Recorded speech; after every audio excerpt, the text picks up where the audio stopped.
So today we have John Millman with us. John is fighter and a coach out of Reaction MMA in Nicholasville, Kentucky, just outside of Lexington. So fighting this weekend against Trevor Rickard. And John, thanks for coming on with us, man. Appreciate you having me, man. Thank you.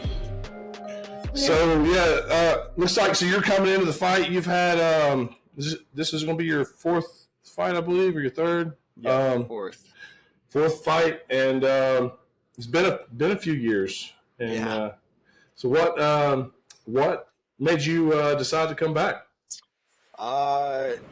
It's one of those things that after my last fight, I'd lost, and I felt the sting of it, and wanted to kind of turn around and get right back in there, and then life kind of happened, and I couldn't get back in whenever I wanted to, and then I just kind of lost that fire for it. And this is a sport, like, if you don't have the passion and the drive and the want to do it, then you just shouldn't compete in it. It's not something you can just show up and kind of half-ass. So some other things that went down, I ended up completely stopping training for a year and a half. I moved to Louisville for like 6 months, and then coming back out of that, when I moved back to Lexington, I was like, I need the gym. I need to get back to training, because for that year and a half that I was off, there was just always kind of this void that I felt like I was missing. And when I went back and talked to Professor Rob, I was like, I'm ready to come back. And I was like, I don't really have intentions of fighting or competing, but if, we'll just see what happens. And then all those guys fought in December, and I was like, okay, I got that itch again. So here we are. I've just really dialed in, gotten back to my ways, and just kind of realized that no matter what, martial arts and Reaction is a place that I need. And, if you could put it in a pill, that would be my anxiety and depression medicine that, I would take. So I've got a 2-part question for you. Part 1, what got you into this sport? How did you get started in combat sports? Part 2 is, what is it that was going on in your life that you were like, I need to go back. I need it again.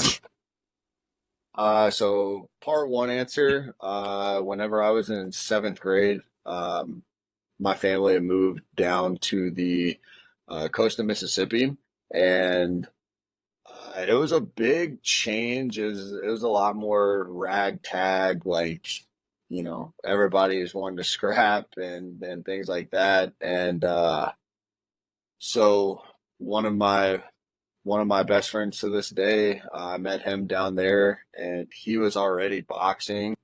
And I went over to his house one day, and he was like, yeah, I want to show you some stuff, yada, yada. And started boxing. He was like, you kind of got like a natural feel for it. Like, let's train. So me and him trained in the backyard for a year, 2 years. And then when I moved back up here, I got with a private boxing coach and was training for the Olympics, actually, for boxing. Fell out with him, went to a different gym for a bit, and then I was kind of out of it. And then I met Rob playing semi-pro football and got into Reaction because he needed a camp guy for Walker. And so that's how I got to Reaction, and I've been at Reactions almost 9 years now. Wow. So that's how I got started. And then pretty much what was going on is I moved out to Louisville, and I'd stopped training. And before I even moved, I'd moved on and gotten more into powerlifting and stuff like that. And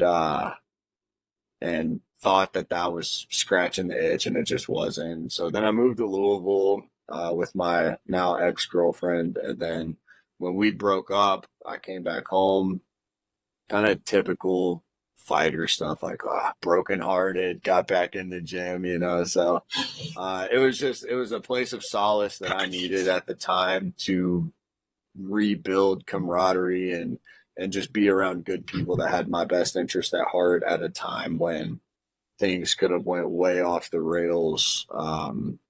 I needed that solace and that kind of safe space to go feel my emotions without having to do that in other ways.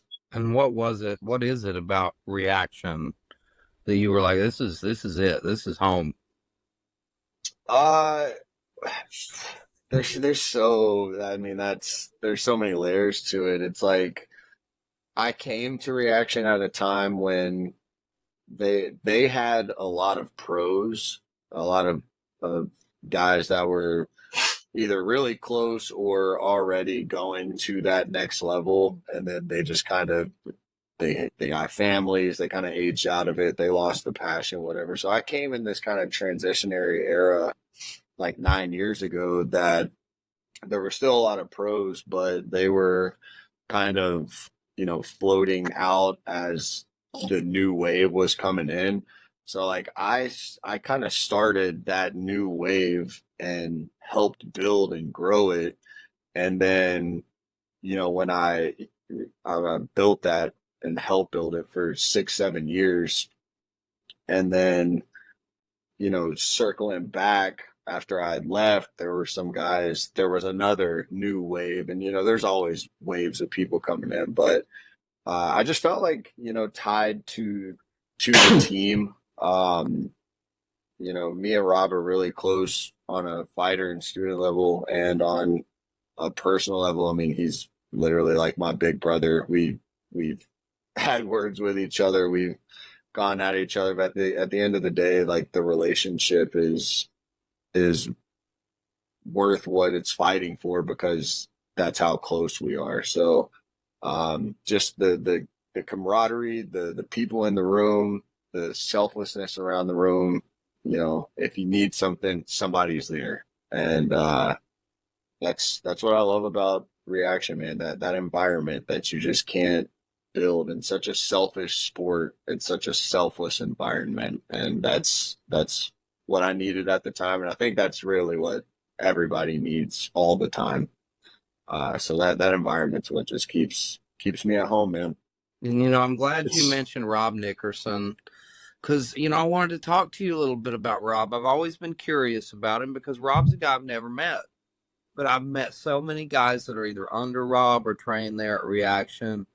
And in this sport, you have plenty of people that talk shit, but I've never heard anybody say anything bad about Rob Nickerson. And so I just wanted to ask you, like, what is it about Rob that makes him such a good coach? If I had to say, we could make this podcast 6 hours if we wanted to, but if I had to say one thing, it would be his ability to decipher our personal relationship and our fighter-student relationship.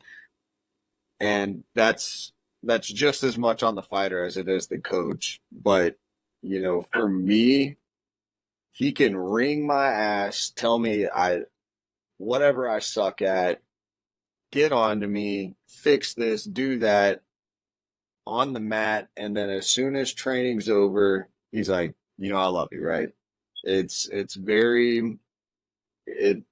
almost sociopathic. Like he's here and he never lets them collide. He's a coach when it's time to be a coach, and he's a friend, brother, and mentor when it's time to be those things. And it's hard to have bad things to say about him, especially in the fight realm, because we win, and the proof is kind of in the pudding. So like if there's something you don't like about him personally, that's between you and him, but you can never ever take away what he's done for martial arts in Central Kentucky, and kind of what we've produced and what we're going to continue to produce. It's a different atmosphere. It's a completely different atmosphere than any other gym I've been around. I mean, I've not been in a ton of gyms, but a lot of them are more relaxed, and reaction is definitely. It almost feels like you're in a camp for something. I mean, it's like you think about like how hard middle school basketball was, how the coach pushed you, and high school football, whatever. It's like that, man. You be on time, work hard, and it's definitely more of like a team atmosphere than I mean, you got like the basic classes too, coming in learning stuff, but like those competitive classes, they're competitive, and you get pushed. And one thing I remember about Rob, man, was he was always there. I mean, Rob would come, he would have surgery. He'd have a knee surgery, and he'd be in class that night. Yeah, I'm like, he'd roll in. Yeah, he was always there pushing. Yeah, it was cool, man. I was up there for several months with my son, and it was a different atmosphere that I've seen at other gyms. I don't think they liked you, to be honest, because like they didn't fight for us until you left. I feel like they were like, we don't want to fight. He sucks. I don't think too many of them knew I was promoting when I was there. Yeah, it was still a little bit. I think you probably smelled weird when you it was on the building side of things. But and that's the other thing too. Like, it leads by example, and something that has been so big for me as I've grown in leadership positions with work and the gym. He has never asked any of us to do something that he's not willing to do himself, and that is one thing of many that I put into my daily life with everything. If I'm not willing to do it, I'm not going to ask you to do it. I'm not going to ask you to do it for me. And I think that's fair. I think that's one way to be fair in such an unfair world and sport is just don't ask people to do shit that you are not willing to go out and do yourself. And he doesn't. He's in the gym. If I show up early, he's there with me. We're lifting weights. We're having conversations. Like, this whole fight camp has been, me and him working together. We got our other coaches. We're all working together. And so it's just all been, I'm able to stay on track because he stays on track. He's a leader and leads by example. And, it's one of those things, like, talks the talk, but walks the walk. You can't deny him of that, ever. No one ever. There's nothing you can take him away from him on that front. Is the fact that he shows up, and that mantra of be where you're supposed to be when you're supposed to be there. So what's supposed to happen can happen. If I had a nickel for every time I've heard him say that, I would be the owner of New Line Cagefighting. That wouldn't be that hard at this point. That wouldn't be that like many 5 nickels. nickels. You'd be surprised. You would owe a lot more nickels than you have to the bank or whatever. If you owe somebody 30,000 nickels, you could take over. Yeah, go ahead. So one thing I wanted to ask you, after that, this is a beautiful segue because we're talking about Rob as a coach. Now I want to talk about you as a coach. You're doing some coaching yourself. How did you get into that?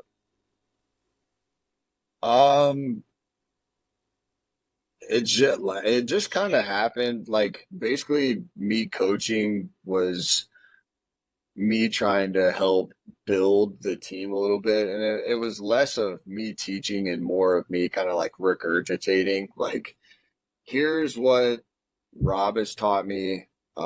Here's what I basically, I did it to save him time with brand new people, so that by the time that they got to him, they at least know how to stand, they at least know where their hands need to be, and they at least know how to step and slide. And then he could take over, how to throw the punches, concepts, and all that kind of stuff. And then I was a coach at Title Boxing Club, which is more, it's like cardio boxing, 1, 2, have some fun, whatever. But even when I was like coaching there, I still took it with the mindset of I you're gonna be confident because you're coming in here and hitting the bag 4 times a week. You're gonna think you can fight. So I at least want to give you some sort of skill that if you have to throw one punch, that one punch can get you out of whatever it is you need to get out of. Um, and then just kind of working with the pros, Q Parks. I was part of a lot of his camps, and just kind of bouncing philosophies off of each other. And I kind of developed my own. I'm much less off the coaching, or I'm much more off the coaching side now. I kind of just show up and I'm the student. But I definitely still like, if I'm holding mitts for somebody, I'm still trying to build them conceptually and help them build that way. So I've got a funny coaching Q Parks kind of came story and kind of for you. went, but I'm not like a coach. I'm not coaching classes, but yeah, just basically started me trying to help him so he didn't have to deal with every single new person that came in the door. It's funny you mentioned Q. Q is a guy I've not seen Q in a long time. My first ever jiu-jitsu competition, I was, I think, 16. And I ended up in the same bracket as Q. And I was like, oh shit. Fun. He beat me in the finals. Q beat me, and he's such a nice guy. And like, I knew then, Q's like wonderful. he had a ton of potential. The dude's got the same Yeah. reach as John Jones. Like he's Yeah. fantastic athlete. How's he been doing? I speak to him periodically. He's doing well. I mean, he's taking care of, you know, his himself. He's taking care of his kids. Just kind of the age old story. Like, Not active anymore or anything? he's been in and out a little bit. I just think it comes down to, and this is just, speculation. I don't really know, but I think it's a thing of, you got to, once the kids are involved, you got to take care of the kids and make sure, Yeah. everything's good there. And fighting's a game that it's hard to be both. You got to be very Well, selfish, and it's hard to do that you when you said it have yourself. You the you little got to be ones. all in. You can't Yeah. half-ass it. And at the And level he's at, half-assing gets you hurt. And he's knocking on the door of the UFC. He's gotten a couple of those calls, XFC, these bigger promotions where like you don't just get to walk in and walk through someone. Like, these are big time. These are guys that eat, sleep, and shit this stuff, and they're full-time fighters. And it's, when you're dealing with that kind of stuff, you got to be all in. And for someone like him, it's like, it's hard for him to just come in the gym and just train. Yeah. When you built up this resume, it's like, I can't just go train. Like, I don't know how to turn off the mindset of let's eat. Yeah. I think Keith that Q Parks handed Ken Beverly his first loss back in the day. I think as a pro. Yep. Mm-hmm. And I've been friends with Ken and Stone for a long time. Q's a guy who I've always seen and admired his talent. So it's funny. It's just like our last interview. Lady said it's a small world in combat sports, and it really is. Yeah, especially around here. Like, people will be like, "Oh, I know so and so. They train." I'm like, "Yeah, I've heard their name. If I don't know them, I've heard their name." It's just one of those things. And that's part of what I like about the community. There's so many good people. There's a few shitheads in it, but that's with anything.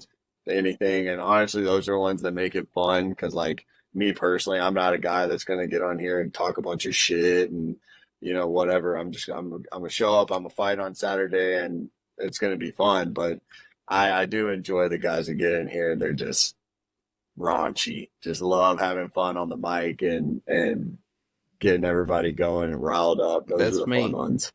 That's how I got this job. Yeah, I see the call outs. I'm like, this guy, what has he done? I don't know myself.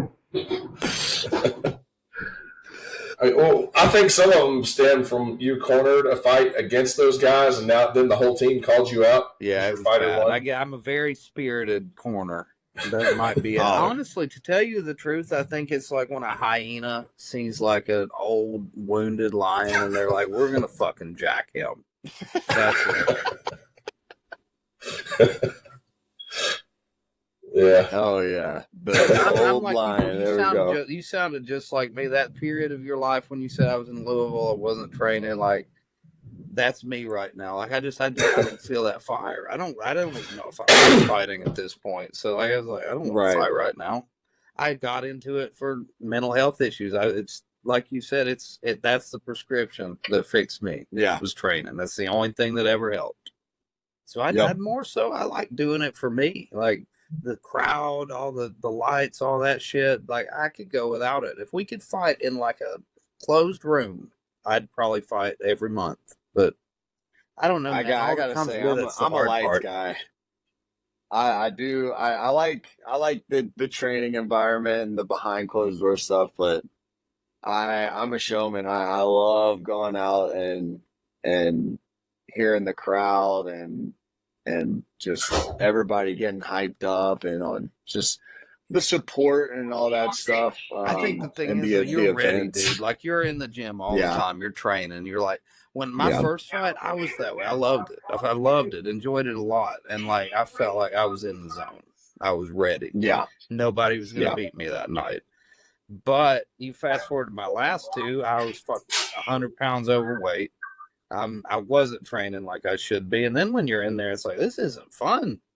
I'm not ready. Right. Like, you're not, yeah. Like, I shouldn't probably be doing this. Like, I think there's a huge difference when you're in that mentality, when you're all in, like you said. When preparation meets opportunity, it can go both ways. I know that my preparation has been professional.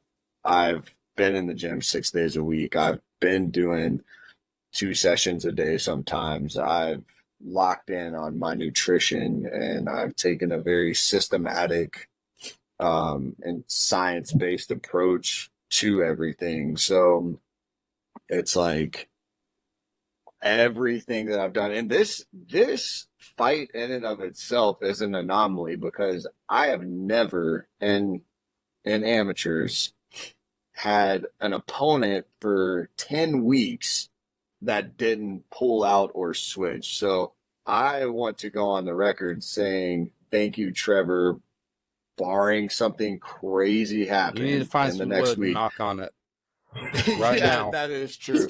But I want to say thank you, Trevor, for at least making it 9 of the 10 weeks.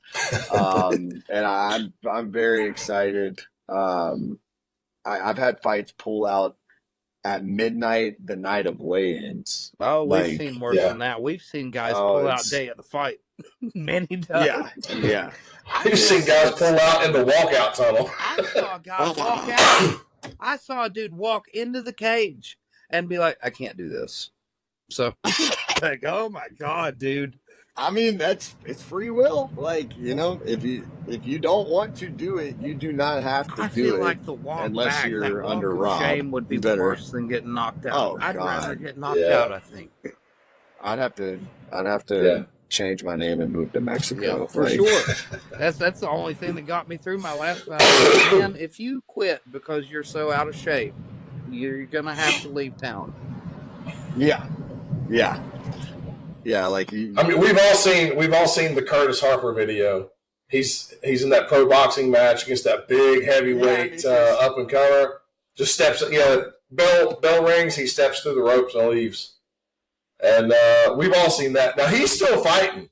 I don't know what he went through after that, but I know he had a fight Tuesday actually because I helped to match make his opponent, and that fight ended in about 30 seconds because I don't know what happened. His opponent tackled Curtis over the top rope, and they landed on the table, and so it was disqualification.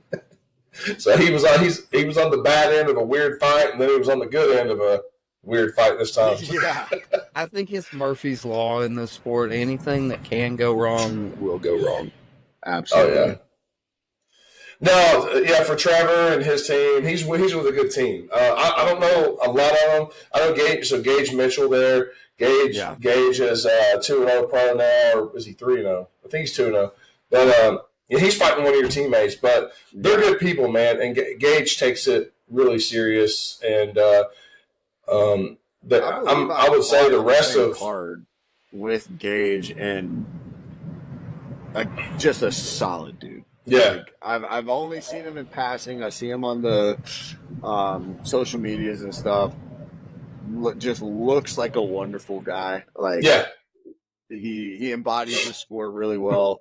Their team always seems like, from what I've seen, always seems to embody the sport really well, which is why I'm excited about the fight. Like it's business. We're gonna go have fun, and then we can go have a beer after the fight. Like that's the type of stuff that I enjoy about these type of fights. When it gets all personal and all this, I'm just like, that's not fun. Like that's not fun. That's not what I'm in it for. You know, if you want personal beef, we do not have to wait until the cage closes. We can go take care of it wherever. Yeah. I do this for, the fun of competing in a professional manner without having to worry about catching a charge, And I feel like that's what those guys at Hayes bring is more. You got two professional schools coming at it, two schools that prepare professionally and respect the sport, and I'm excited. I'm very excited. I like the way you put that when you said they embody the sport. I really hope that that's how people look at me someday, that they're like, Elijah Thacker, that guy is mixed martial arts. Just shows up in fights, Not even as far as my prowess as a fighter, just who I am. He embodies the sport. Period. I don't embody the sport until somebody throws up a middle finger at me in traffic. Then it's MMA. Yeah. It's like, what's up? I'm retired. I'm retired until you get one of those in traffic, and then I'm ready to fight. I've chased a few people down here in Lexington. What's going on? I don't know. Then they're ready to fight until they see a 6'4", 300-pound man step out of the car, and then they roll the window up and take off. So. Oh yeah. Yeah. That was the old man thing you said. Like, dude, you're interviewing a bad. I don't know if it's an old man thing or if it's a West Virginia thing. At me, I'll kick your ass, son. You don't get that. You don't get that in West Virginia. Nobody. I mean, I guess there's 2-lane roads everywhere, so there's not a lot of interaction. But there's everybody respects the 2 to 3 car lengths or whatever. Yeah, but you got that city traffic here, and then there's middle fingers, horns all over the place. I'm not used to that. Everybody's in a hurry, man. It gets me fired up sometimes. I'm just like chill, and somebody throws that middle finger up, and I'm like, what the hell? And I'm like, all right, I'm chasing them down. I'm going to be late for work today because I'm kicking this guy's ass. And it's, gets me tore up, man. What were we talking about? Next question. I'm ready to go drive my truck and fight now. I think that's it for me, John. You've got a lot of people watching you in this one, a lot of people supporting you. Is there anything you want to say to them? Thank you.